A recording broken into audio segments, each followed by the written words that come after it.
बच्चों, आज बच्चों विज्ञान में यानी साइंस में आज हम नाइट्रोजन चक्र के बारे में चर्चा करेंगे। तो मैं Antesh Kumar welcome to my YouTube channel के माध्यम से आज आप लोगों को नाइट्रोजन चक्र के बारे में शिक्षा प्रदान करेंगे, आप लोगों को जानकारी देंगे। तो हम उम्मीद करते हैं कि आपको यह वीडियो अच्छा लगेंगे, तो आप लाइक एवं सब्सक्राइब कीजिएगा एवं दोस्तों के बीच शेयर कीजिएगा, ठीक है। चलिए आते हैं नाइट्रोजन चक्र। नाइट्रोजन चक्र क्या होता है और हमारे जीवन में नाइट्रोजन चक्र की क्या आवश्यकता पड़ती है, ये सब विषय में आज हम अच्छे तरह से जानकारी प्राप्त करेंगे। तो चलिए देखिए, हम लोग मनुष्य, कोई भी मनुष्य अपना जीवन यापन करने के लिए उसके जीवन काल में अनेकों चीज की आवश्यकता होती है, जिसमें प्रमुख चीज क्या है?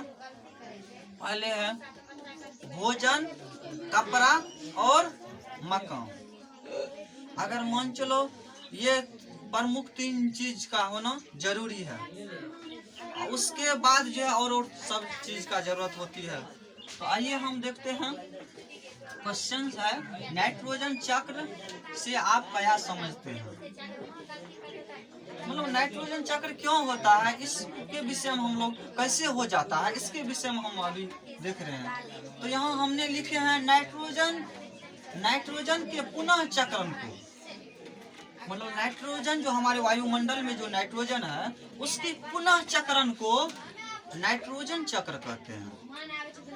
वायुमंडल में जो नाइट्रोजन की मात्रा है उसका जो पुनः चक्रण जो होते रहता है, इस क्रिया को नाइट्रोजन चक्र कहते हैं। फिर से हम देखते हैं, नाइट्रोजन के पुनः चक्रण को यानी वायुमंडल जो है उसमें नाइट्रोजन की पुनः चक्रण को नाइट्रोजन चक्र कहते हैं।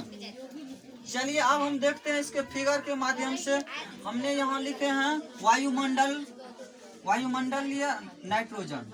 तो देखिए वायुमंडल में नाइट्रोजन जो है जो रहता है, यहाँ से अपघटित होकर वायुमंडलीय नाइट्रोजन का जीवाणु एवं नीले शैवाल में बदल जाता है। यहाँ से अपघटित होकर वायुमंडल में नाइट्रोजन क्या हो जाता है, नीले शैवाल में बदल जाते हैं। उसके बाद देखिए, यहाँ से बदलने के बाद नीले शैवाल के बाद जीवाणु और नाइट्रोजन को नाइट्रोजन यौगिक में बदल देते हैं। इसको जो है क्या होते हैं, नीले एवं हरे शैवाल जो होता है। शैवाल हम लोग जानते हैं रे, छोटा छोटा पौधा जिसे हम नंगी और खुली आंखों से नहीं देख पाते हैं, जो कोशिका नहीं समझना है।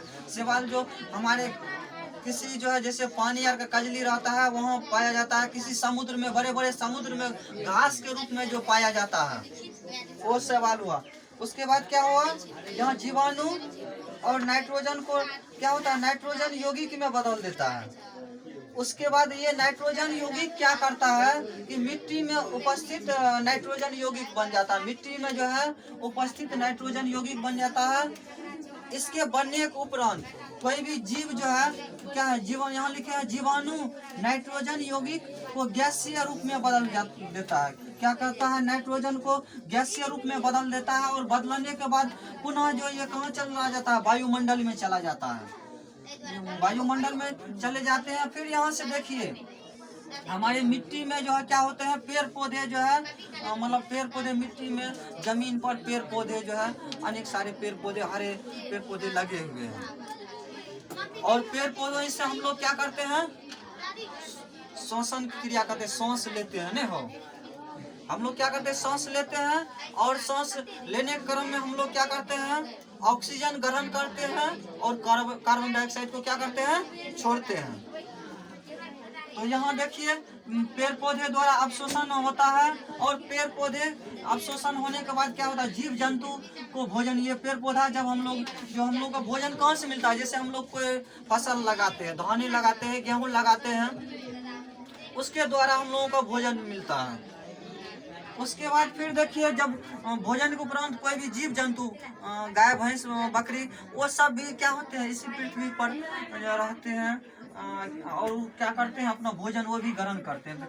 उसके उपरांत हम लोग भी मरते हैं, उसके बाद जीव जंतु भी मरते हैं। मरने के उपरांत क्या होता है, इस पृथ्वी पर सबसे पहले वो भोजन ग्रहण करते हैं, भोजन ग्रहण करने के बाद मरते हैं। मरने के बाद क्या होते हैं, फिर वह जीव क्या मृत्यु हो जाती है, फिर उसको क्या करते हैं, मतलब उसको अगर हम लोगों को क्या करते हैं, जला देते हैं, किसी को दफना देते हैं।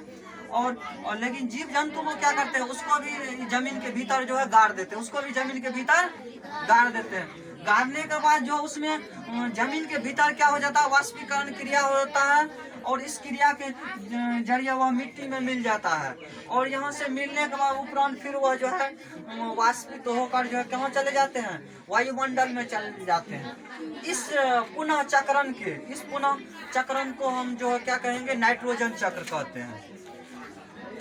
इस चक्रण को नाइट्रोजन चक्र कहते हैं। उसके बाद हमने बताए थे कि वायुमंडल में नाइट्रोजन की कितना प्रतिशत मात्रा रहता है, वो 78%। कितना प्रतिशत? 78%। यानी वायुमंडल में 78% भाग जो है नाइट्रोजन की मात्रा है। सबसे अधिक मात्रा जो है नाइट्रोजन की है, शेष जो है। उसके बाद देखिए हमने क्या बताया, नाइट्रोजन की मात्रा जो है, नाइट्रोजन की मात्रा हमको 78% है। उसके बाद देखिए ऑक्सीजन की मात्रा, ऑक्सीजन की मात्रा जो है 21% है। उसके बाद जो है कार्बन या कार्बन डाइऑक्साइड जो बोलिए,